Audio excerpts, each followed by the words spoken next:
ಅದರ ಕಾಂತಗಳು ಅದರ ಗುಣಲಕ್ಷಣಗಳ ಬಗ್ಗೆ ಮೊದಲಿಗೆ ಕಾಂತಗಳು ಮ್ಯಾಗ್ನೆಟ್ಸ್, ಟೈಪ್ಸ್ ಆಫ್ ಮ್ಯಾಗ್ನೆಟ್ಸ್. ಕಾಂತದ ವಿಧಗಳು ನೋಡ್ತಾ ಹೋಗೋಣ.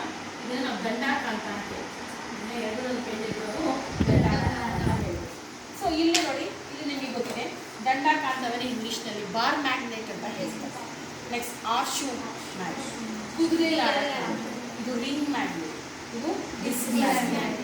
ಇನ್ನೂ ನಾವು ಮುಂದಕ್ಕೆ ಹೋದಾಗ ನಾವು ಸಮುದ್ರಯಾನಗಳಲ್ಲಿ ಬಳಸುವಂಥ ದಿಕ್ಸೂಚಿ, ಅದು ಕೂಡ ಒಂದು ಕಾಂತ. It's also magnet. Bar magnet ಇರ್ಬೋದು, ಆರ್ಶು ಮ್ಯಾಗ್ನೆಟ್ ಇರ್ಬೋದು, ಮತ್ತು ನಾವು ರಿಂಗ್ ಮ್ಯಾಗ್ನೆಟ್ ಇರ್ಬೋದು, ಸ್ಟಾರ್ ಮ್ಯಾಗ್ನೆಟು ಎಲ್ಲವೂ ಕೂಡ ನಾವು ಬಳಸ್ತೀವಿ. ಜೊತೆಗೆ ನಾವು ಆಟವನ್ನು ಕೂಡ ಆಡಿದ್ದೀವಿ.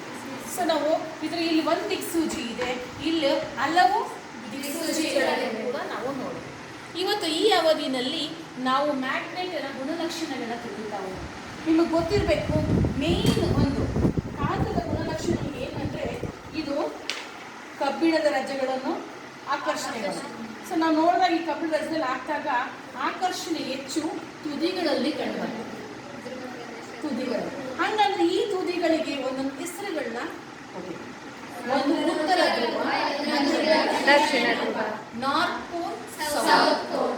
ಸೊ ನಿಮ್ಗೆ ಎರಡು ಮ್ಯಾಗ್ನೆಟ್ ಜೊತೆಗೆ ನೀವು ಕೆಲವೊಂದು ಇದರಲ್ಲಿ ಆಟ ಆಡಿರ್ತೀರ. ಮ್ಯಾಗ್ನೆಟ್ಸ್ಗಳನ್ನ ಇಟ್ಕೊಂಡು ಆಟ ಆಡಿದಾಗ ನೀವು ನೋಡಿರ್ಬೋದು, ಎರಡು ಧ್ರುವಗಳು ತೆಗೆದುಕೊಂಡು ಬಂದಾಗ ಒಂದು ಕಡೆ ಏನಾಗುತ್ತೆ, ತುಂಬಾ ದೂರ ದೂರ ಹೋಗುತ್ತೆ. ಅಂದರೆ ಇದು ನೋಡಿ ಪಾಯಿಂಟ್ ಮಾಡಿದ್ದಾರೆ, ಇದು ಎರಡೂ ಕೂಡ ಒಂದೇ ಧ್ರುವ. ಉದಾಹರಣೆಗೆ ಇದು ಎರಡೂ ಕೂಡ ಎನ್ ಆಗಿದೆ ಅಂದ್ಕೊಳ್ಳಿ. ಅವು ಏನಾಗ್ತಿದೆ, ವಿಕರ್ಷಣೆ ಆಗ್ತದೆ. ಸೊ ಇದನ್ನ ನಾವು ವಿಕರ್ಷಣೆ ಅಂತ ಹೇಳ್ತೀವಿ. ಈಗ ಧ್ರುವವನ್ನು ನಾನು ಬದಲಾಯಿಸ್ತಾ ಇದ್ದೀನಿ, ಈಗ ನೋಡಿ ಆಕರ್ಷಣೆ ಆಗ್ತದೆ. ಸೊ ನಾವೇನು ಹೇಳ್ಬೋದು, ಇದು ಒಂದು ಬೇರೆ ಧ್ರುವ, ಇದು ಬೇರೆ ಧ್ರುವ. ವಿಜಾತೀಯ ಧ್ರುವಗಳು ಆಕರ್ಷಣೆಗೊಳಗಾಗುತ್ತವೆ. ವಿಜಾತೀಯ ಧ್ರುವಗಳು ಸಜಾತೀಯ ಧ್ರುವಗಳು ವಿಕರ್ಷಣೆ. ಇದನ್ನೇ ಈ ಪ್ರಾಪರ್ಟಿನೇ ಇಲ್ಲಿ ತೋರಿಸ್ಬೇಕಂದ್ರೆ ಇಲ್ಲಿ ನಮಗೆ ಕೊಟ್ಟಿದ್ದಾರೆ. ಇಲ್ಲಿ ನಾವು ಎರಡು ಮ್ಯಾಗ್ನೆಟ್ಗಳ ಈ ಬಣ್ಣದ ಇದರಲ್ಲಿ ವ್ಯತ್ಯಾಸಕ್ಕೆ ಕೊಟ್ಟಿದ್ದಾರೆ. ಇಲ್ಲಿ ರೆಡ್ ಬಣ್ಣ ಇದೆ, ಸೊ ರೆಡ್ ಮತ್ತೆ ಬ್ಲೂ. ಸೊ ನಾವು ನೋಡೋಣ, ಈ ರೆಡ್ ಏನಾಗ್ತಿದೆ ನೋಡಿ, ನನಗೆ ನಾನು ಏನಪ್ಪ ಇದು ವಿಕರ್ಷಣೆ ಆಗ್ತಿದೆ ನಿಮ್ಗೆ ಹಂಗೆ ಅನಿಸ್ಬೋದು. ಅದನ್ನು ನಾನು ಇಲ್ಲಿ ತೋರಿಸೋಣ. ಅದೇನಾಗುತ್ತೆ, ಇಲ್ಲಿ ಒಂದು ಮ್ಯಾಗ್ನೆಟನ್ನು ಹಾಕ್ತಾ ಇದ್ದೀನಿ.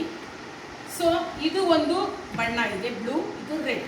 ಈಗ ಮತ್ತೊಂದು ಮ್ಯಾಗ್ನೆಟ್ ಹಾಕ್ತೀನಿ ನೋಡಿ, ರೆಡ್ ಅಂಡ್ ರೆಡ್ ಗಿಟ್ಟಾಗ ಏನಾಗ್ತಿದೆ ನೋಡಿ ವಿಕರ್ಷಣೆ. ನಾವು ಇದ್ರ ಆಕ್ಷನ್ಸ್ ಎಲ್ಲ ನೋಡ್ಬೋದು. ವಿಕರ್ಷಣೆ ನೋಡಿ, ಓಕೆ. ಇದನ್ನ ಇವಾಗ ಮೇಲೆ ಬ್ಲೂ ಇದೆ. ಸೊ ನಾನು ಏನು ಮಾಡ್ತೀನಿ, ಬ್ಲೂ ಹಾಕ್ತೀನಿ. ಈಗ ಏನಾಗ್ತಿದೆ ವಿಕರ್ಷಣೆ. ಈಗ ಏನಾಗಬೇಕು,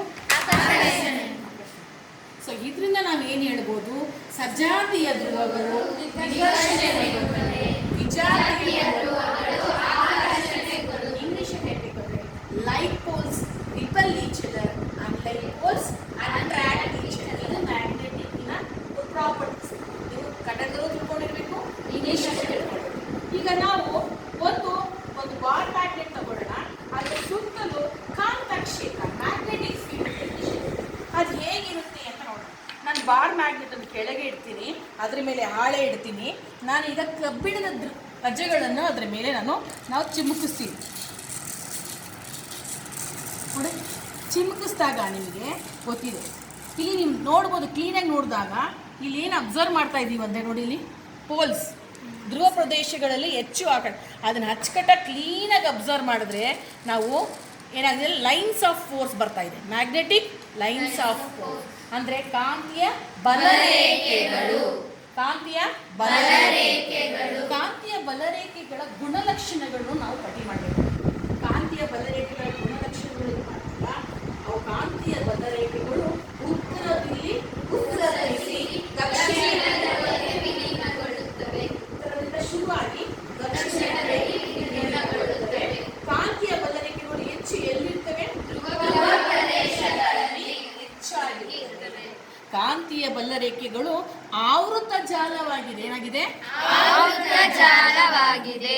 ಮತ್ತೊಂದು ಗುಣಲಕ್ಷಣ ಏನಂದ್ರೆ, ಒಂದು ಕಾಂತೀಯ ಬಲರೇಖೆ ಮತ್ತೊಂದು ಕಾಂತೀಯ ರೇಖೆ ಛೇದಿಸುವುದಿಲ್ಲ. Important question. ಕಾಂತೀಯ ಬಲರೇಖೆಗಳ ಗುಣಲಕ್ಷಣಗಳು ವೆರಿ ವೆರಿ ಇಂಪಾರ್ಟೆಂಟ್ ಕ್ವೆಶನ್ಸ್. ಇದನ್ನ ನಮಗೆ ನಾವು ತಿಳ್ಕೊಳ್ಳೇಬೇಕು. Magnetic lines of force. Thank you children.